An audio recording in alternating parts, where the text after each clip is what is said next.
rumus cuan ini nih, kita Mm-mm. harus bisa mengenal platformnya dulu. Nah, menurut Mbak Friska, kesalahan apa saja sih yang sering dilakukan oleh investor muda yang baru mau memulai berinvestasi saham? Nah, kalau ditanya kesalahan yang umumnya terjadi, ini aku mungkin ambil case dari banyaknya DM yang masuk Hmm. di akun Instagram Ngerti Saham ya. Rata-rata itu mungkin paling awal itu di mindset sih. Banyak banget Hmm. terima DM itu, gimana sih caranya ini biar bisa cepet kita jadi kaya dari saham kayak gitu. Bisa Betul. nggak sih ini saham jadi pendapatan utama kita gitu, misal mau resign.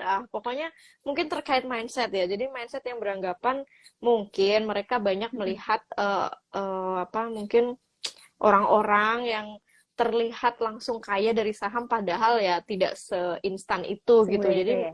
yang pertama memang mindsetnya harus dibenerin sih. Sebenarnya kan investasi baik di saham maupun instrumen lain itu kan kendaraan ya, kendaraan kita buat ngebantu kita mencapai tujuan finansialnya masing-masing gitu ya. Kita tetap kerja, tetap mau bisnis segala macam, tapi biar uangnya itu daripada diem ya kan mending kita investasikan, nilainya bertumbuh, paling nggak kita udah aman lah dari yang namanya inflasi. Jadi kita nggak kelabakan ya dari tahun ke tahun tuh nggak kaget kalau menjumpai harga macam-macam tuh pada naik itu kita nggak bakal kaget kalau kita udah terbiasa investasi. Yang pertama itu mindset. Kemudian yang kedua banyak tuh orang atau mungkin newbie ya mungkin salah satunya aku dulu waktu sebagai pemula kurang begitu mempelajari risiko-risiko ya, potensi risiko gitu, potensi Hmm. risiko yang bisa aja kita hadapi di tengah jalan pas udah terjun berinvestasi. Kita taunya kan ya udah saham itu paling jual rugi doang. Taunya itu doang ya di awal gitu. Betul. Padahal kalau kita mau benar-benar mempelajari secara komprehensif ya kita harus tahu banget nih potensi risiko apa aja. Oh, ternyata bisa ya potensi perusahaan itu bisa pailit atau bangkrut. Nah, itu gimana nanti kita? Terus, oh ternyata ada ya risiko kita beli saham terus sahamnya disuspend kayak gitu. Oh Hmm. ternyata ada ya kita beli saham terus kok harga sahamnya tidur nggak gerak-gerak. Nah, itu potensi risiko yang banyak banget masyarakat itu nggak diketahui di awal. Jadi mereka join tuh karena langsung tergiur cuannya aja gitu. Jadi FOMO tanpa juga ya, Mbak ya? iya, FOMO. Nah, itu FOMO ya, mengesampingkan lah pokoknya potensi risiko mereka nggak paham atau kurang paham. Kemudian setelahnya, mungkin mereka belum bisa, teman-teman pemula ya, belum bisa menakar modal ya, menakar modal yang sebaiknya dipakai ketika masih fase belajar. Nah, ini belajar dari beberapa circleku yang mereka terjun langsung dengan modal barbar ya, jujur barbar, tapi tanpa Waduh. bekal yang cukup gitu, akhirnya mereka banyak ngalamin loss. Nah, akhirnya bikin mereka kapok, dan dari kapok ini akhirnya mereka merasa gak mau lagi berinvestasi di pasar saham gitu karena ngerasa cepet banget duit hilang kayak gitu kan dengan modal yang Udah trauma belum. duluan ya, Mbak ya? Iya, udah kapok. Nah, itu yang harus mulai teman-teman pula juga waspadai ya. Jangan sampai seperti itu. Makanya selalu aku mention karena masih fasenya itu levelnya masih di tahap belajar membentuk Hmm. habit atau kebiasaan. Ya bijaknya sih ya udah pakai modal seminim mungkin aja, nggak usah terlalu barbar atau greedy ya, pengen bisa muterin duit 100 juta nih langsung biar bisa langsung jadi Hmm. 500 juta kayak gitu ya kan, orang bayangannya pasti pengen cepet-cepet kayak gitu. Nah itu tiga itu yang sering Ya, aku jumpain ya, kesalahan yang banyak sekali mungkin teman-teman investor pemula alami. paham-paham. Berarti emang harus dari mindsetnya, kemudian mengetahui bahwa potensinya tuh seperti apa sih sebelum kita Bener, mulai nggak masuk ke cuma dalam lihat investasi saham. cuannya ya. Karena saham itu lebih dari cuan-cuan doang ya teman-teman Mayfest. Jadi teman-teman Mayfest nih yang lagi pada nonton, terus pikirannya, wah rumus cuan. Jangan cuma mikirin cuannya doang, tapi di belakang itu Bener masih banyak hal-hal yang harus diperhatiin. Soal banget. modal. Tadi Mbak Friska sempat ngomongin soal modal gitu kan. Bekalnya belum cukup. Nah, bekal yang dimaksud sama Mbak Friska ini tuh sebenarnya apa sih Mbak sebenarnya? Lebih ke ilmu ya. Karena kalau Oke. terjun investasi karena FOMO doang, tapi kitanya sendiri nggak tahu nih ilmu pasar Hmm. modal itu gimana, cara belinya kayak gimana, pokoknya disuruh beli ya beli, mencet ini ya mencet, kayak gitu kan. Geo gitu ya Kayaknya Mbak ya? kayaknya kok polos banget kayak gitu. Aku selalu bilang boleh jadi investor pemula, tapi jangan terlalu lugu juga gitu ya. Apa-apa FOMO gitu ya. Pokoknya nggak paham ini lakukan, eksekusi segala macam ya. Minimal bekali diri dengan ilmu dulu. Mungkin entah tanya ke yang udah pernah ngerasain dulu pengalamannya, atau mungkin gabung di forum, Hmm. komunitas, belajar dari akun-akun Instagram, YouTube segala macam. Itu bekal yang aku maksud tadi. Karena tanpa itu aku rasa itu akan jadi bumerang ya. Artinya nanti ketika udah Hmm. ngerasain rugi, aku yakin bakal kapok terus ya udah dia nggak bakal bisa bertahan lama di pasar saham. Padahal kita berinvestasi kan tujuannya kalau bisa kan seumur hidup ya, sampai bisa Betul. nanti Biar kayak diwariskan ke Warren anak Buffett gitu cucu. ya. Iya, makanya kan harapan kita tuh seumur hidup. Investasi itu kan nggak cuma buat sebulan, 2 bulan, setahun, habis itu karena kapok kelar, kayaknya kok sayang banget gitu. Jadi karena perjalanan investasi itu sepanjang itu, jadi ya alangkah baiknya bekali diri lah dengan ilmu dulu kayak gitu. Hmm, paham. Berarti memang kita tuh sebagai seorang investor juga harus uh, setiap harinya kita menambah ilmu terus gitu, Iya, memantau kondisi pasar, kemudian belajar dari akun-akun. Berarti seperti yang My Friends lakukan saat ini, mendengarkan Instagram Live, ini udah bener ya Mbak Friska ya? udah bener.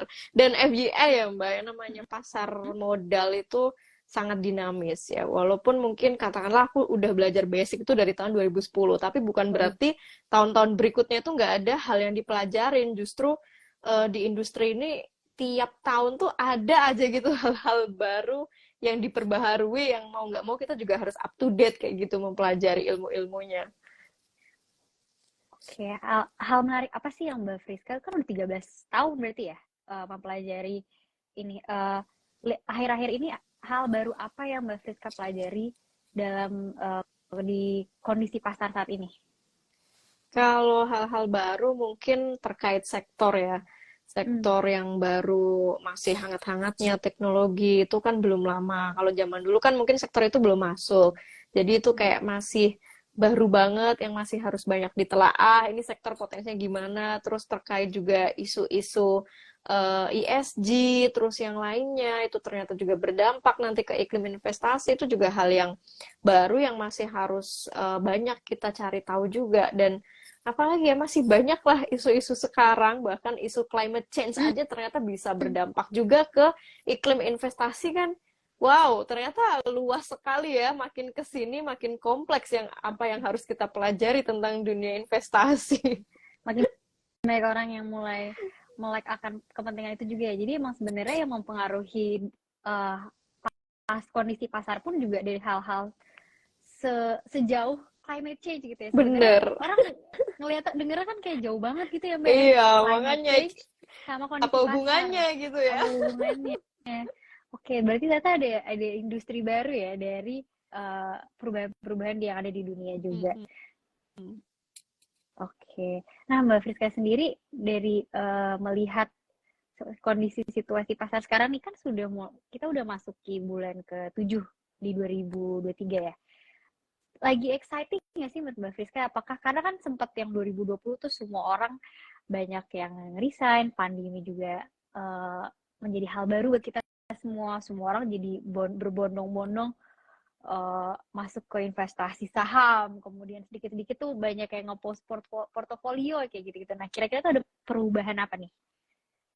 Kalau perubahan ya pastinya seneng ya. Kita udah menyambut lah ya market kita yang rebound dari zaman pandemi sampai sekarang. Bahkan aku baca-baca dan aku cek juga banyak banget analis yang memprediksi akhir tahun itu kita bakal comeback ya ke 7.000 Oh sekian gitu. kayak gitu IHSG. Jadi harusnya ya kita bisa menyambut ini dengan excited ya. Banyak juga kan belakangan ya saham-saham pada ATH yang Big Four bank ya, terus dan yang lainnya.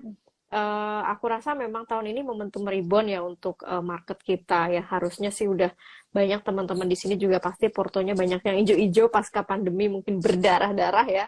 Kalau yang udah pada average down pasti udah mulai lah ya, udah mulai bisa menuai gitu ya buahnya di tahun ini. Dan aku rasa sih sampai akhir tahun pun kita masih bisa tetap keep calm lah ya dengan pasar kita gitu ya. Kalaupun ada koreksi ya wajar sih karena kan banyak yang all time high, terus saham-saham yang pada naik juga banyak. Jadi ya kalaupun ada koreksi wajar, nggak perlu panik ya. Kalaupun udah take profit ya bersyukur ya, nanti bisa serok lagi gitu aja kan ya. Sebenarnya saham gitu-gitu aja dari masa ke masa. Siklus yang tidak pernah berakhir ya. Iya, siklus yang nggak pernah berakhir dari tahun ke tahun, dari masa ke masa. Jadi kalau aku kadang ditanya, ya jawabanku ya beginilah pasar saham, memang naik turun naik turun naik turun. Apa ya yang harus kita khawatirkan gitu? Karena memang itu siklusnya seperti itu gitu, nggak bisa naik naik terus kayak gitu, turun turun terus juga nggak bisa. Oke, oke. Berarti sebenarnya siklus itu walaupun akan terus terjadi, tapi kan pasti ada pattern tertentu nih, Mbak Friska, yang bisa diamati gitu. Nah, sekarang ini kan dari kemarin tuh beritanya kayaknya IHSG tuh ya angkanya di segitu-segitu aja gitu kan. Nggak naik, nggak turun, pokoknya hanya ya di antara range itu aja terus gitu nih Mbak Friska nih. Dari Mbak Friska sendiri, dari pattern tersebut itu tuh kira-kira apa sih yang bisa diambil uh, insight-nya, dan apakah itu bisa menjadi dasar untuk kita merancang strategi di bulan-bulan yang akan datang? Kalau aku lihat sih strateginya masih cukup untuk ini aja ya, dollar cost averaging aja, kalau kalau mau cari aman ya. Kalau mau cari aman sih Hmm. DCA aja cukup sih menurutku, dollar cost averaging. Artinya kita nggak perlu terlalu em, mengkhawatirkan noise-noise yang di luar sana ya, terkait nanti global seperti apa, atau bakal seperti apa di jelang tahun politik tahun depan ya, yang kita tahu Benar, ya. tahun Mungkin politik. ya mungkin kalau mau cari aman, dollar cost averaging, artinya tidak terlalu agresif banget ya untuk misal lamsam atau sejenisnya. Ya udah pakai sistem nabung saham aja kayaknya, kalau misal jelang tahun politik kayak depan ya, atau mungkin mau wait and Hmm. see juga boleh. Tapi kalau mau wait and see ya sayang juga ya kalau pas nanti ada momentum saham turun. Kita kan lumayan kalau tiap bulan masih konsisten di CE aja, nanti kan ke average sendiri harganya ya. Tinggal mungkin yang bakal bergejolak banget sih pasti tahun depan ya, pas tahun politik. Iya betul sih. Sekarang yang lagi gejolak itu malah Amerika ya, Mbak Friska ya. Iya. Jadi kemarin kalau misalnya di Maybank Sekuritas ini kan setiap pagi ada yang namanya Tiger Mm, Insight nih, Mbak mm, Friska. Jadi kita selalu ada YouTube Live untuk memberitahu kira-kira kondisi pasar hari itu seperti apa, dan penutup di hari sebelumnya seperti apa. Nah itu selalu berkali-kali tuh topiknya seputaran di dekat aja terus gitu Mbak Friska. Jadi uh, dengan adanya isu yang ada di Amerika, kemudian kita akan menyambut tahun politik tahun depan gitu. Sebenarnya harusnya berarti strateginya di CA aja gitu ya, Mbak ya. iya, iya. Jujur aku tuh dari zaman, aku mungkin udah melewati berarti dua kali tahun politik. Oh, iya. Strategi yang buatku paling nyaman itu memang sejauh ini tetap sedia cash, tapi ya tetap DCA tiap bulan kayak gitu. Karena biasanya tahun Hmm. politik itu kan lumayan ya, bakal bosenin. Market biasanya cenderung akan boring gitu, karena Hmm. hampir semua investor pasti pada wait and see, apalagi investor global tuh pasti bakal wait and see. Jadi jangan kaget nanti pas tahun politik market kok gini-gini aja sih, stuck banget kayak gitu ya. Ya memang sih biasanya pas tahun politik kayak gitu. Makanya ya kalau mau cari nyamannya, Hmm. tetap ready cash, tapi ya tetap nyicil nggak masalah menurutku. Tiap bulan di CA aja kayak gitu nggak masalah. I see. Berarti kan, oh ya tadi Mbak Friska ngomongin udah 2 kali. Ini berarti mau tahun kedua untuk menanti tahun politik ya. Pas yang tahun politik pertama, apa sih yang Mbak Friska hadapi gitu? Apakah ada sektor-sektor tertentu yang bikin deg-degan atau malah yang mengejutkan gitu, dan kira-kira setelah menuju dan setelah tahun politik itu apa yang bisa diambil, dan mungkin dari Mbak Friska sendiri kayaknya nih tahun ini dan tahun depan bisa nih terjadi lagi gitu. Iya, kalau sektor sih pasti rata-rata finance tuh paling utama ya. Itu yang Tetap ya selalu finance bakal ya. boom kayak gitu ya, tiap Oke. habis pemilihan presiden kelar pasti biasanya rata-rata ya pasti sektor itu dulu yang pertama paling boom. Kemudian biasanya sektor-sektor yang Mm-mm. nantinya bakal calon presiden tuh bakal misal kepilih ya, dia akan punya pipeline di sektor mana, itu biasanya akan jadi watchlist juga sih, bisa bisa kita pertimbangin juga kayak gitu. Biasanya kalau udah masuk pipeline nih, nanti setelah misal dia kepilih gitu jadi Mm-mm. presiden segala macam, biasanya investor juga mungkin akan melirik sektor itu, tinggal nanti sahamnya aja yang kita analisa. I see. Berarti dari sekarang Mayfriend sudah mulai bisa sekalian background check kali ya dari para calon-calon ini tuh kira-kira mereka leaning towards industri yang mana, jadi udah mulai bisa tuh masukin ke Iya. watchlistnya. Iya, minimal Oke ya oke. masuk watchlist dulu deh kayak gitu. Apa yang jadi pipeline masing-masing gitu, sektor mana yang bakal jadi unggulannya nanti. Oke, paham-paham. Itu info yang menarik tuh, Mbak. Karena sekarang juga kan udah mulai banyak tuh poster-poster, spanduk-spanduk ya. Dan banyak juga yang udah mulai deg-degan juga kira-kira gimana ya gitu kan ke depannya. Wah, Mbak Friska ini udah mulai banyak banget nih pertanyaan. Cuman teman-teman My Friends, keep it coming. Kita masih ada waktu lagi, tapi nanti di sesi tanya jawab ya di akhir. Oke, kita lanjut ngobrol lagi sama Mbak Friska. Aku mau nanya sih, berarti selain selain dari desain tersebut, ada lagi nggak strategi mendasar yang bisa dilakukan? Mungkin buat yang para pemula nih, mereka mungkin belum terlalu mengerti bagaimana cara untuk melakukan si desain tersebut gitu. Dari Mbak Friska sendiri, ada bahasa Indonesia yang lebih mudahkah untuk menjelaskan kepada investor pemula yang sedang nonton? Aku tuh balik lagi nanti ke teman-teman apakah pengen belajar nantinya hanya untuk trading dulu atau emang nantinya mau beli saham untuk long term. Karena jujur aku dulu awal join eh, di saham tuh aku trading banget ya. Karena kan mungkin waktu itu usia masih muda, masih Agresif lajang ya, ya, betul. masih punya banyak waktu luang ya. Jadi agresif tuh. Jadi aku dulu belajar banget teknikal ya untuk banyak trial and error trading. Jadi strategi yang aku pakai ya pokoknya strategi yang di dunia analisa teknikal itu pakai kayak gitu. Entah pakai indikator, belajar pola grafik, itu semua aku pelajarin. Nah, seiring berjalan waktu, ternyata aku sadar, oh ternyata memang tidak akan selamanya atau akan selalu ada momentum nih, di mana kita mulai harus beralih atau bergeser profil risikonya ya, yang tadinya agresif, terus mulai agak konservatif ya. Akhirnya aku mulai mendalami fundamental nih, karena aku butuh misal uh, dulu tuh misal butuh untuk belajar beli saham yang memang based on kinerjanya untuk disimpan, tidak untuk jangka pendek ya, untuk long term kayak gitu.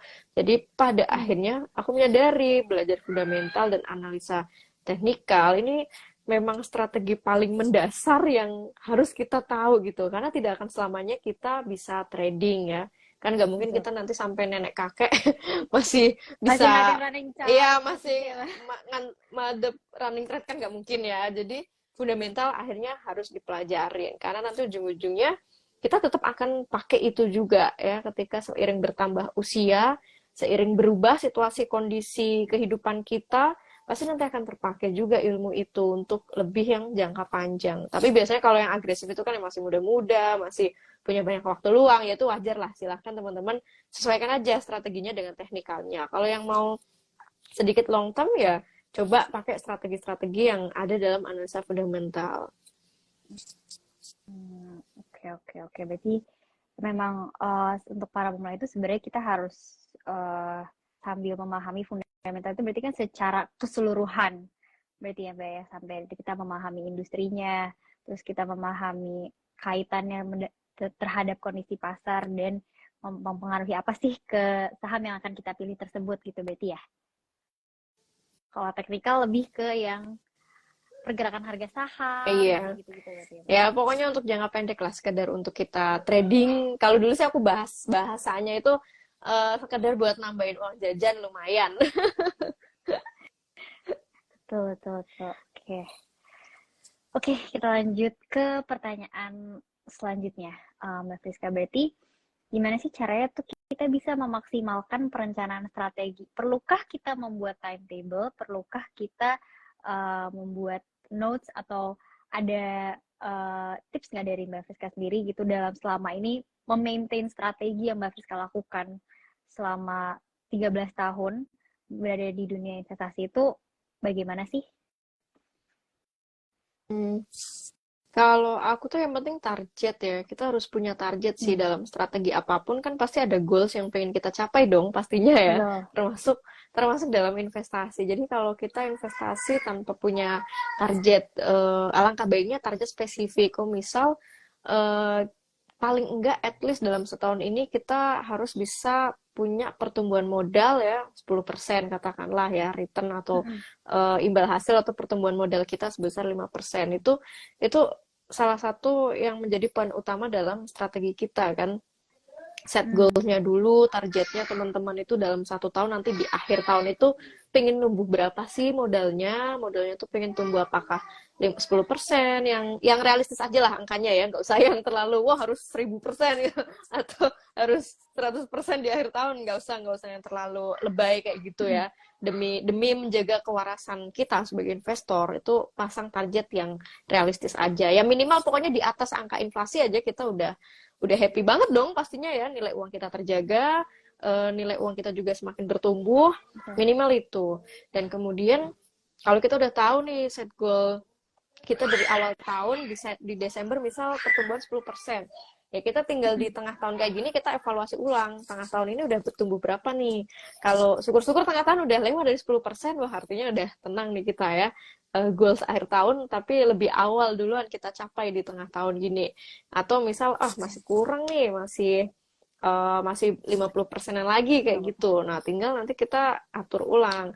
Apakah tetap menabung di saham-saham yang selama ini udah teman-teman konsistenkan ya untuk beli, atau ada pertimbangan memasukkan saham baru, emiten baru ke portofolionya nih buat ngebus misalnya, buat ngebus biar bisa capai target ya, entah dengan melihat potensial sektor nanti menuju akhir tahun tuh apa aja ya, cari tahu lah. Hmm. Kan kayak gitu gampang ya, misal di Maybank aja kan tiap pagi ada Betul. rekomendasi segala macam ya, itu kan salah satu upaya untuk teman-teman mencari tahu ya biar bisa ngebus sampai akhir tahun, biar bisa tercapai target tadi returnnya harus sekian-sekian nih sesuai target masing-masing ya, masing-masing punya portofolio. Jadi sebenarnya itu aja sih kalau strategi investasi, tinggal ya nanti dilengkapi aja apakah teman-teman mau mix trading dengan short term, mid term investing, atau sampai akhir tahun ini kayaknya sibuk kerja nih kayak gitu, ya udah berarti ya udah long term aja, atau mungkin aduh mau ngebut nih nyari cuan trading nah ya silahkan juga gitu, tinggal dilengkapi aja strateginya dengan itu. Oke, berarti sebenarnya strateginya lebih berarti adalah kita tarik benang merah ke belakang gitu ya, dari target yang udah kita set, kita tarik lagi, sudah masuk ke bulan ke-7, mau bulan ke-8, udah mulai Iya, evaluasi lagi, kira-kira udah sampai mana nih posisi kita menuju target gitu, apakah harus ada yang iya. dievaluasi atau kadang misalnya kadang habis evaluasi hmm? ada yang stres juga, loh ternyata masih minus gitu. Nah, kalau kayak gitu gimana tuh Mbak Friska tuh? Mentalnya udah kena di tengah-tengah tahun, sementara Iya, kita iya, masih ada beberapa bulan lagi menuju iya. akhir. Ya, kalau masih minus dan belum memang kita tidak mengharuskan untuk misal cut loss kayak gitu, ya nggak usah gegabah juga sih harus cut loss ya. Kita tinggal lihat aja nanti jelang akhir tahun ya. Kalau memang saham yang dimiliki teman-teman udah oke dan turunnya mungkin hanya karena mungkin isu atau sekedar eh, angin-angin tipis aja gitu ya, bukan sesuatu yang fatal, ya nggak usah diburu-buru cut loss ya, hold aja gitu, tinggal lihat. Hmm. Ya kalaupun sampai akhir tahun nih, amit-amit the worst case-nya ternyata modal kita nggak bertumbuh, alias mungkin modalnya nyangkut, atau mungkin malah harus terpaksa cut loss, ya udah jadikan tahun ini berarti pembelajaran, evaluasi lagi nih buat bikin resolusi tahun depan kayak gimana gitu, kok bisa gitu nggak bertumbuh modalnya. Nah itu tuh kayaknya lebih gampang diucapkan ya Mbak Friska Iya. ya. Bisa turun, bisa banyak yang cut loss, tapi dalam eksekusi pasti tuh bakalan bikin mumet dan stres gitu, yang seharusnya seneng kita akhir tahun dapat bonus malah jadi Iya, pusing gitu iya. kan. Akhirnya kita harus ambil waktu buat evaluasi sih. Pokoknya eh, fokus investor itu di situ kan, Hmm. pertumbuhan modal ada apa enggak gitu. Pertumbuhan return itu kan menumbuhkan modal kita, karena dari Ya, situ aja targetnya. oke oke. Nah Mbak Friska tuh pernah nggak sih mengalami jadi penasaran nih sama tadi kan ngomongin ya berarti kita evaluasi aja gitu. Pernah nggak sih Mbak Friska mengalami kondisi di mana pada saat evaluasi seperti itu tuh Mbak Friska malah kena mental gitu? Kena mental pernah ya, masa-masa kayak gitu dulu waktu awal-awal pasti pernah ngerasain. Teman-teman di sini juga aku yakin pasti pernah ngerasain atau justru saat ini sedang ngerasain ya. Tapi di saat kayak Mm-mm. gitu aku nggak yang apa ya, nggak yang galau-galau banget, karena aku sadar mungkin waktu awal-awal belajar kita kan dikasih kesempatan untuk banyak trial and error dengan modal kecil ya. Jadi ketika pas di fase itu, pas modal memang yang dipakai belum begitu banyak ya, masih ada alokasi lah, masih bisa diikhlaskan lah dengan modal seperti itu, harus cut loss segala macam. Makanya sangat penting di 3 tahun pertama aja deh. 3 tahun pertama itu fokuskan kita untuk bisa building habit ya. Building habit, memahami kondisi pasar, menghafalkan siklusnya seperti apa, sektor-sektor yang mungkin cenderung dominan di bulan-bulan tertentu ini akan cenderung naik atau enggak. 3 tahun pertama lah fokuskan kita untuk banyak belajar. Jadi fokus kita nggak ke cuan nomor 1, tapi lebih ke habit. Kalau 3 tahun itu kita udah bisa nguasain aja habitnya kita ya dalam dunia investasi. Harapannya sih tahun keempat, tahun kelima kita udah bisa mengoptimalisasi ya, kita dapat cuan, bisa ke arah sana gitu. Jadi jangan terlalu saklek ya, tahun-tahun pertama harus langsung cuan banyak kayak gitu. Iya, nggak usah terlalu saklek kayak gitu. Karena lagi-lagi aku ingetin perjalanan investasi itu panjang. Kalau baru setahun, 2 tahun, kita masih akan menghadapi nanti tahun ke-10, tahun ke-13 kayak aku sekarang, ntar tahun ke-20 dan seterusnya. Jadi nggak usah buru-buru, karena ini bukan lomba. Bukan lomba-lomba mana portofolio paling hijau ya. Iya, bener. Kita urus aja kebun kita sendiri. Biarkanlah rumput tetangga ya ijo-ijo aja. Kita fokus aja ngurus rumput kita sendiri. Padahal kan kalau warna-warni lebih lucu ya Mbak Friska ya. Kalau hijau doang bosan. Iya, ya kadang kala merah, kuning itu hal yang memang harus kita alamin sih. Jadi sebenarnya ada tuh kita title live ini tuh bukan rumus cuan kali ya Mbak Friska ya. Harusnya rumus belajar, sabar, investasi saham gitu ya. Iya, Aduh, cuan itu pasti teman-teman ngikut semua. kok. Serius deh, cuan itu pasti ngikut kalau kita udah dapet basic ilmunya, kita udah dapet level konsistennya, kita udah dapet level sabarnya. Insya Allah akan sangat jarang kita jual saham dalam posisi rugi. Serius. Yang penting itu tadi, kuasain dulu tadi level-level itu tadi. Kalau sampai ke level psikologinya aja belum tertata ya susah juga gitu. Pokoknya orientasinya jangan cuma cuan aja gitulah. Oke. Berarti sebenarnya rumus cuan investasi itu adalah jangan mikirin cuan malah ya. Iya, pokoknya belajar ya, naik nanti ke level konsistennya, naik lagi nanti ke level bertahannya, sistem ketahanan gitu ya, atau mental gitu. Itu kalau udah dikuasai semua, cuan itu biasanya ngikut ya. Atau kita minim banget lah jual saham dalam posisi rugi, minim. Benar-benar. Padahal sebenarnya kalau misalnya setiap ada yang turun, the only way they can go ya naik sebenarnya ya Mbak Friska ya. Jadi sebenarnya kita harus sabar aja. Sampai ada yang ngomong cut loss emang sangat mudah diucapkan. Iya benar. Iya. Iya, dan ingat teman-teman, cut loss itu beda. Nanti kita akan main psikologi itu dengan modal. Jadi semakin besar modal teman-teman, itu nanti level psikologi saat cut loss itu juga beda ya. Antara dulu misal aku cut loss 25% dari sejuta kayaknya apa gitu ya, 25% dari segitu.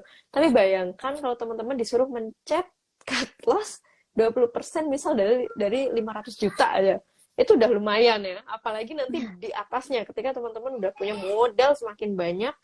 Nah, itu level psikologi pasti akan diuji di situ. Makanya mumpung dengan modal minim, itu jadiin wadah itu buat bener-bener belajar sampai ke level psikologi. Jadi nanti terbiasa pas mau modal kecil, modal sedang, modal besar pun udah terbiasa kayak gitu. Terbiasa melihat cut loss itu, terbiasa ikhlas berarti ya. Iya, tapi ya jangan selalu cut loss ya. Teman-teman, my friends, coba didengarkan ya saran-saran dari Mbak Friska. Dari tadi tuh banyak informasi yang menarik kok, apalagi juga tadi seperti bahas juga kan untuk meraih keuntungan rumus strategi di H2 ini menuju 2024 dengan adanya tahun politik, kita bisa melakukan DCA dan kemudian juga bagi pemula bisa dalam rentan yang kondisi pasar lagi gitu-gitu aja, malah sebenarnya harusnya sekarang mereka juga bisa belajar dengan tenang ya. Iya, Learning by doing-nya malah jadi lebih tenang karena lagi nggak banyak gonjang ganjing gitu ya, bener. kayak harusnya. Mungkin kalau yang trading, mungkin kalau nanti market udah bosenin, maksudnya udah stagnan gitu pasti bakal boring ya kalau yang trading. Tapi kan kalau yang misal mereka tipenya untuk long term investing, ya udah biasa aja gitu. Mau stagnan atau enggak gitu, kita tetap di CE gitu tiap bulan. Betul kayak ya udahlah, yang penting kan tujuan naruh buat nanti gitu kan, bukan yang untuk Iya, buru-buru. Oke, bener. mindsetnya Ya, bukan iya untuk nambah mungkin uang aku jajan mungkin ya. gini ya, mungkin dalam hati teman-teman kesannya Mbak Friska gampang banget sih ngomongnya. Iya, karena memang nanti teman-teman juga akan sampai di masa-masa kayak gini, ngomong kayak gitu tuh ringan gitu. Karena nanti akan melewati kan tahun-tahun 5 tahun pertama sampai 7 tahun ya menghadapi pasar saham tuh ya yang seperti ini kayak gitu. Jadi ya terkesan atau terdengarnya ngomongnya ringan ya, padahal ya nanti teman-teman juga akan sampai di fase ini. Ya coba aja nanti 10 tahun lagi kita IG live. Waduh, 10 tahun lagi. Kira-kira udah jadi apa ini Instagram ini? Kira-kira mungkin IHSG udah 10.000 kali ya, atau Waduh, mungkin belasan ribu kali ya. Iya, amin. soalnya zamanku aja IHSG masih 2.000 ke 3.000 gitu. 13 tahun sekarang udah hampir 7.000 lebih kan pernah gitu. Jadi Berarti ya semoga jangan ya 10.000 juga dong. iya, lebih dari Like itu lagi berarti. dong, sampai 20.000 kali ini. Aduh, amin. Iya, Dan kesempatan mungkin lah. juga kita bakalan live-nya bukan di Instagram lagi mungkin ya. Iya, Kita beda udah platform ada lagi, nggak platform tahu deh baru apaan. lagi yang kita harus pelajari lagi, ini apa lagi Iya, industri, mungkin bener. ada industri yang baru lagi juga dengan climate change, tiba-tiba nanti ternak lele IPO semua, kan kita nggak ada yang tahu ya Mas. Iya, makanya dulu aja kan aku BBM, sekarang udah Instagram segala macem, nggak tahu Sekarang udah 10 punya tahun Telegram, lagi apa lagi. Belum, udah punya teman-teman komunitas nggak kan ya. ngerasain Friendster kan? Iya, aku masih ngalamin sih Mbak Friska Oh gitu ya, masih pingin banget pada saat itu. makanya. Ya seru lah kalau kita ngobrolin nanti ke depan ya. Intinya pasar modal kita masih keren banget ya, potensinya masih wow. Jadi harusnya kita tidak ada yang sedih ya, tapi kita harusnya malah excited untuk menyambut kejutan apa nih yang akan ada di bulan-bulan yang akan datang menuju tahun 2024. Oke, sekarang sudah mau jam 8, kita punya Ya, 15 menit udah terakhir banyak nih. banget ya pertanyaan. Udah 21 Mbak Friska. Ini belum sama yang menanya-nanya di atas. Kayaknya sebenarnya lebih dari 21, tapi nggak apa-apa, senang banget ternyata My Friends juga antusias hari ini untuk belajar lebih lanjut lagi. Dan teman-teman yang kalau misalnya pada nonton, ini mana sih rumusnya gitu, kok rumusnya gitu-gitu aja, mereka berarti tidak mendapat bigger picture ya Mbak Friska ya dari percakapan yang tadi kita bahas. Nggak apa-apa, jadi itu kita mulai aja. Dan untuk teman-teman My Friends semuanya, sebenarnya dari tadi itu tim aku udah mencari 10 pertanyaan untuk dipilih kira-kira siapa nih yang akan mendapatkan hadiah saldo RDN. Oke, tapi kita bahas aja ini pertanyaan-pertanyaan. Mau dari aku atau Mbak Friska nih kira-kira yang milih dari chat-chat ini? Dari Mbak Alia dulu aja nggak apa-apa. Oke, sip. Aku pilih pertanyaan. Sebentar. Ada dari My Journal. Selamat malam Mbak Friska. Invest di saham itu apa yang paling challenging, dari dalam atau luar? Gimana solusinya? Dari dalam atau luar mungkin yang dimaksud itu Maksudnya ada negara? dari faktor eksternal. Dari faktor eksternal atau internal kali gitu kali ya Mbak Friska? Internal, eksternal apa dulu nih, negara atau personal? Ini dari dua-duanya. Dari negara atau dari personal diri. Apa tadi? Tantangan terbesarnya eksternal atau internal gitu ya?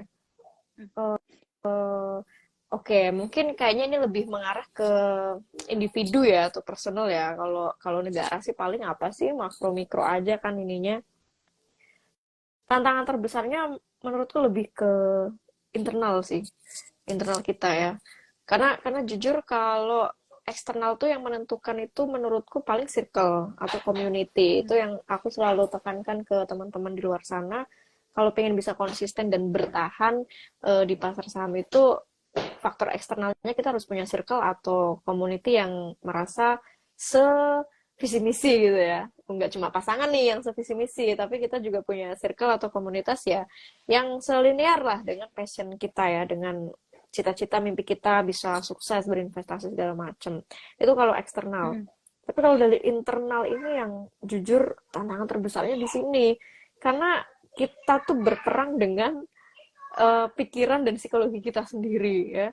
Ketika dihadapkan dengan rugi nanti kayak gimana, dihadapkan cut loss itu nanti kita harus gimana, dihadapkan dengan melihat teman-teman kita kok kayaknya pada modalnya banyak-banyak ya, kayak gitu kita langsung jiper segala macam. Semua berurusan ke psikologi dan kondisi kita sendiri ya dalam dalam diri atau internal itu. Jadi lebih challengingnya menurutku di situ sih, karena kalau kita nggak kuat ya gampang give up gitu ya bahasa ininya, wah udah kelar, nggak bakal bisa bertahan lama di pasar saham. Karena banyak loh case kayak gitu yang dulu satu angkatanku, katakanlah puluhan orang gitu yang sama-sama join bareng, terjun di pasar saham tuh bareng, tapi di detik ini juga tuh nggak sampai 10 orang yang masih konsisten dan bertahan. Ya artinya kan memang Oh perang gitu. dengan diri sendiri itu yang jadi momok utama. Ya, Eliminasi sendiri ya. iya apa namanya? Ini ya, apa sih ini alam apa namanya? Seleksi Ih, lupa kan. alam. Seleksi alam ya, seleksi Ya. alam. Seleksi alam di pasar saham itu ternyata nyata, bener adanya gitu. Kalau kitanya sendiri nggak kuat ya, gampang kena mental gitu, tapi nggak mau bangkit, wah udah kita kena seleksi. Itu lebih banyak ke internal daripada eksternal. Jadi harus benar-benar perbaiki mindset, perbanyak Hmm. ilmunya, perbanyak jam terbangnya, itu untuk bekal internal kita sebenarnya. I see. Semoga jawaban dari Mbak Friska tadi bisa mencakup apa yang dimaksud dari eksternal atau internal ya. Tapi tadi juga udah diklarifikasi sama My Journal, internal itu maksud dari diri sendiri. Semoga bisa menjawab ya dari My Journal. Oke, kita lanjut lagi ya Mbak Friska pertanyaannya dengan singkatnya waktu dan banyak ya Oke, pertanyaan. Aku udah tadi sambil mendengarkan aku memilih beberapa pertanyaan supaya bisa oke. kita berusaha menjawab lebih banyak lagi. Dari @tumpi16_167. Apa saja yang harus diperhatikan dan dipertimbangkan agar berinvestasi bisa memiliki suku bunga yang besar? Maksudnya return yang besar kali ya, return yang Iya, return yang besar. katakanlah return yang optimal kayak gitu. Hmm. Menurutku kalau teman-teman pengen dapetin return yang optimal ya teman-teman coba investasi yang eh, apa ya, mungkin optimal dan lebih ke nyaman kali ya. Apalagi kan pemula kan mungkin belum siap dengan volatilitas atau fluktuasi harga saham yang saham-saham tertentu yang kadang wow kayak gitu. Jadi mungkin coba pilih aja ke saham-saham yang sektornya tuh stabil atau defensif ya. Kita nyebut bahasa kerennya tuh defensif. Nah, di sektor defensif ini ada banyak ya, misal kayak consumer good atau mungkin perbankan ya. Bisa jadi teman-teman pertimbangkan juga ya. Blue Dua sektor itu chip dulu deh berarti ya? minimal. Belum tentu juga sih blue chip belum tentu Atau juga tidak? blue chip hanya ada di dua sektor itu ya, karena bisa jadi kan di beberapa sektor lain. Tapi mungkin yang paling defensif itu ya perbankan dan consumer. Kalau mau di awal ya sebagai pemula mau mencoba di saham yang tidak terlalu fluktuasinya wow atau yang volatilitasnya cukup intens ya, ya udah cobain di sektor-sektor yang defensif aja itu dulu. Itu udah jadi start yang baik lah di awal. Oke, paham-paham. Jadi begitu ya untuk Tumpi. Tapi sambil aku membaca, aku sambil naruh charger karena sepertinya percakapan kita sangat seru sampai HP aku tersedot Oke. baterainya, Oh Mbak gitu ya. Friska. Oke, bateraiku udah disiapkan 100%. Tadi pas mulai itu 100%. Apakah sekarang saatnya aku menjadikan target investasi untuk Beli mengganti HP handphone baru. baru kali ya? Iya, dapatkan cuan dan ganti HP dulu. Baru gitu. Mungkin next topic bisa gitu kali ya. Pasti banyak yang join tuh. Iya. Oke, pertanyaan ketiga. Pertanyaan ini cukup simpel tapi mungkin bisa dijawab dengan cepat nih sama Mbak Friska. Mau nanya Bu, kalau investasi itu kumpulin modal dulu atau belajar dulu? Dari @bagusdwi1. Belajar dulu dong. Kalau udah belajar, baru nanti bisa sembari ngumpulin modal. Udah, itu aja. Pokoknya belajar dulu, belajar dulu, belajar dulu. Belajar dulu tuh modal. bisa sambil learn by doing berarti ya. Iya, tapi jangan langsung juga praktik tanpa belajar ya. Paling nggak pas praktik itu udah ada basic yang dipunya gitu. Walaupun modal belum ada nggak apa-apa gitu. Yang penting modal modal ilmu lah, bukan modal uang ya gitu. Nah, makanya nih si Yoga ini harusnya ikut Yoga lagi. Si Bagus ini harusnya ikut live ini nih Mbak Friska. Siapa Biar nih dapat Yoga nih? modal. Ada pertanyaan selanjutnya nanti. Oh, oke Salah oke baca. oke. Oke, lanjut Tapi lanjut. si Bagus ini harusnya ikut supaya dapat 100.000 aja buat jadi modal gitu. Oke, sekarang kita lanjut ke Mas Yogi deh nih tadi Iya. pertamanya. Dia bercerita pernah gagal dalam bisnis Mbak dengan modal menyisihkan gaji barang teman di bisnis makanan dan minuman. Dana yang tersisa hanya 10 juta. Lebih baik itu diputar di mana ya Mbak? Oh, minta rekomendasi ini ya, Friska.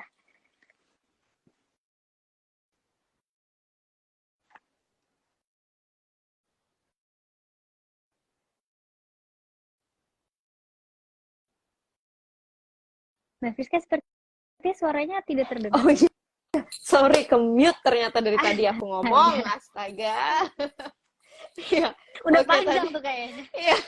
Buat Mas Yogi, intinya kalau misal habis bangkrut bisnis, biasanya psikologi mungkin masih butuh ditenangkan gitu ya. Kalau misal belum siap langsung dengan risiko saham, aku sarankan obligasi dulu deh, udah yang paling aman dan zero risk ya. Kalau dengan sisa uang bisnisnya itu. Jadi biar sambil menata psikologi dan menata nanti strateginya sambil belajar saham, ya udah taruh yang paling aman aja dulu di obligasi atau suku. Oke, Mas Yogi dicatat itu rekomendasi dari Mbak Friska. Kita lanjut lagi. Pertanyaannya dari Wendy Florencia. Ini pertanyaan yang cukup menarik sih. Oke. Kak, apabila sekuritas mengalami kebangkrutan, apakah saham-saham kita akan juga ikut hangus? Tidak, pemirsa. Tenang aja. Kecuali emitennya yang bangkrut. Baru deh uangnya juga ikut bangkrut. Alias ya kayak yang tadi dialami Mas Yogi. Ya duitnya ya hilang karena bisnisnya bangkrut. Tapi kalau sekuritas yang bangkrut, tenang aja teman-teman, masih bisa urus administrasinya. Karena kan saham teman-teman itu kan di KSEI ya, bukan di sekuritasnya. Jadi kalaupun dapat bukan di Kim Eng ya, bukan berarti Kim Eng yang mengkolektifkan sahamnya, tapi sahamnya tercatat di KSEI. Jadi tenang aja, bisa diurus, tidak hilang. Itu juga sesuatu yang bisa disampaikan ke teman-teman Mayfriend juga atau para pemula, bahwa sekuritas itu juga kita sebenarnya menjadi sebuah jembatan ya, medium gitu untuk teman-teman yang mau melakukan investasi gitu. Oke. Ada pertanyaan selanjutnya lagi, kita lanjut lagi karena makin lama makin banyak nih yang mau nanya. Iya. Oke, @Hasanalawi, bagaimana sih cara mengetahui harga murah atau harga wajar suatu saham? Ya, sebenarnya kalau yang umumnya udah pernah kita share ya di highlight nomor 4 fundamental. Kalau mau yang versi ribetnya, ada namanya istilahnya DCF ya, discounted cash flow. Aduh, itu ribet. Aku aja jujur dulu mempelajari itu juga nggak mudeng-mudeng gitu. Tapi versi gampangnya aja deh. Mungkin kalau mau menilai murah atau enggaknya ya cukup mungkin pakai beberapa rasio yang umumnya dipakai, misal kayak Polok Keng Hong pakai PBV ya, PBV kurang dari 1 atau kurang dari rata-rata industri. Karena kan ada beberapa industri yang kita tahu, oh PBV-nya gede-gede semua. Ya udah, kalau kita nggak nemuin yang di bawah 1, nggak usah pusing, tinggal hitung aja rata-ratanya berapa average PBV-nya. Kalau ada yang di bawah itu, berarti bisa kita kategorikan itu masih terbilang murah ya untuk PBV-nya. PBV-nya di bawah 1 atau di bawah rata-rata. Kemudian ya mungkin teman-teman bisa kombinasikan ya dengan misal IPS-nya bertumbuh ya, ROA-nya juga ya. Kemudian bisa dipertimbangkan juga dia royal bagi dividen atau enggak ya. Sebenarnya itu aja yang bisa kita pakai untuk yang sederhananya untuk mencari saham itu murah atau enggak. Tapi sebenarnya kalau kayak gitu bisa lihat juga nggak sih Mbak Friska, dari misalnya dari awal si emiten itu misalnya di IPO gitu, dia kan udah ngeset dari berapanya gitu. Kalau misalnya kita bisa menelusuri dari harga awalnya nggak sih untuk mengetahui apakah harganya wajar atau tidak dari suatu saham gitu? Harga awal itu belum tentu itu yang jadi harga patokan ya, harga saham itu akan murah atau enggak gitu. Misal IPO-nya di 100 gitu. Mm-mm. Tapi pas beberapa tahun kemudian dia di 750. Ya, belum tentu, kita nggak bisa jadikan patokan harga IPO itu sebagai harga yang standarnya dia kayak gitu, nggak bisa. Memang harus kita lihat dari beberapa rasio. Oke, oke. Paham, paham. Kita lanjut ke pertanyaan selanjutnya dari @i.a_L atau I itu? L sepertinya. Oh iya, mau mengenai de-dolarisasi, jika itu terjadi, apakah akan berpengaruh kepada saham? Mungkin sedikit banyak akan berpengaruh. Cuma aku jujur belum mengkaji begitu dalam tentang Hmm. ini, dampaknya ke ini. Ini kayak aku harus bikin skripsi ulang kayaknya. Topiknya terlalu berat loh di Iya, pertanyaan. mungkin nanti ya, nunggu aku riset dulu, baru aku berani untuk menyampaikan opini. Oke, berarti iya itu kita parkir dulu pertanyaannya. Nanti mungkin akan dilanjut dibahas lagi di akunnya Mbak Friska ya, atau di Ngerti Saham tiba-tiba udah ada muncul tuh di kontennya. Di highlightnya juga Bisa, udah bisa. ada. Ini bisa jadi tambahan ide konten. Terima kasih lah jadinya ada ide konten buat Mbak Friska. Oke, lanjut pertanyaan lagi dari Erika.paramita. Mbak Friska, bagaimana tips investing plan ala Mbak Friska agar bisa cuan terus? Pertanyaan juga sebenarnya kedua gini sih. Emang Mbak Friska cuan terus? Enggak, enggak. Ya, Pak, ada kalanya rugi ya dulu, ya pasti pernah. Tapi kalau ditanya apa plan ya, investing plan-nya, sebenarnya sih simple. Ya, simpelnya, yang penting kita udah punya watchlist dulu aja. Misal teman-teman biasakan bikin watchlist mungkin 3 saham aja lah, nggak usah banyak-banyak ya, 3 saham kayak gitu.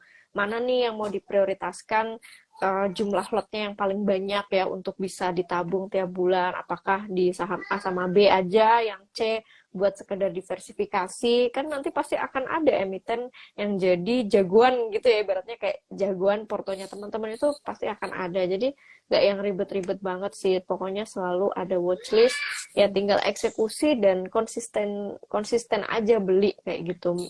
Perkara naik turun biarin aja. Oh, oke, oke. Semoga itu bisa menjawab pertanyaan buat Mbak Erika Paramita.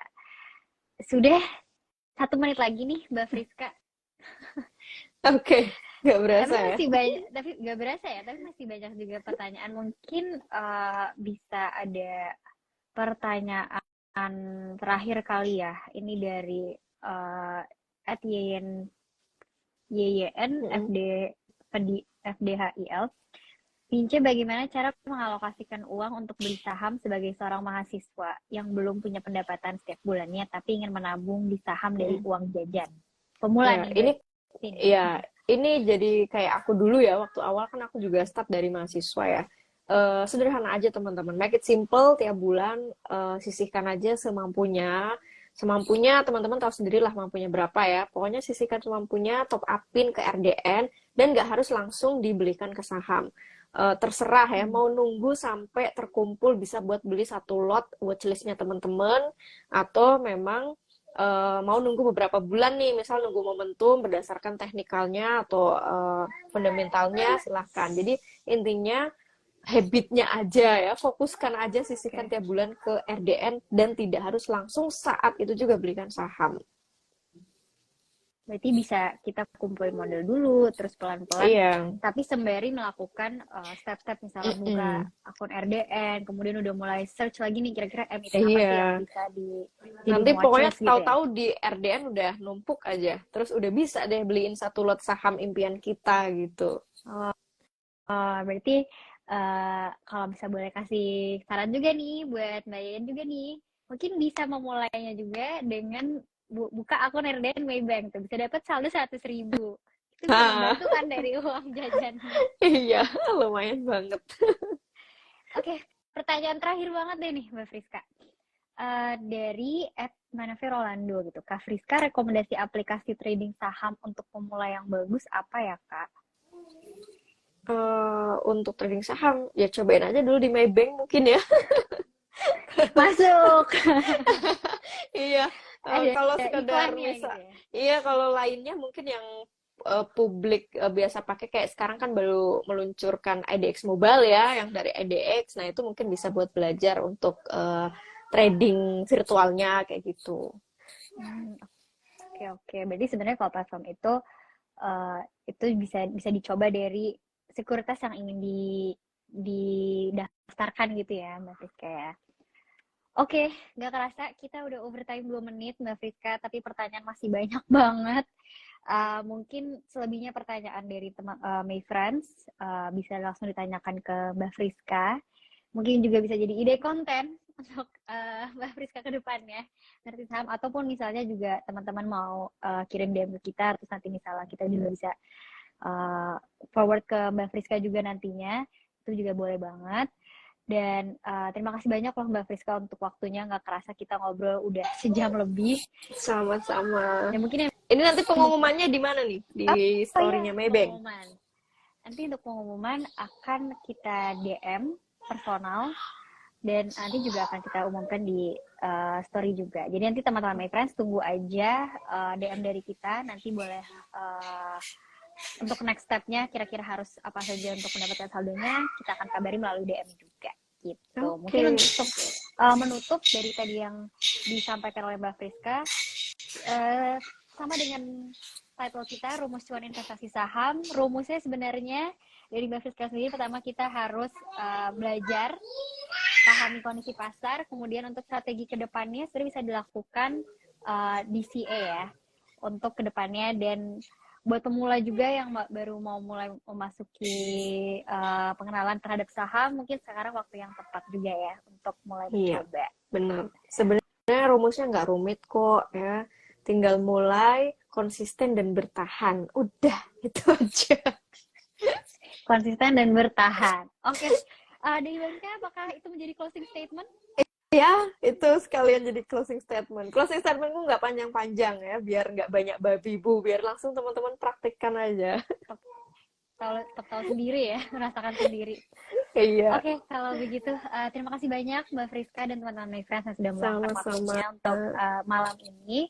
Sampai berjumpa di acara Tiger Wire selanjutnya. Thank you, Mbak Alia. Thank you, teman-teman semuanya. Selamat malam.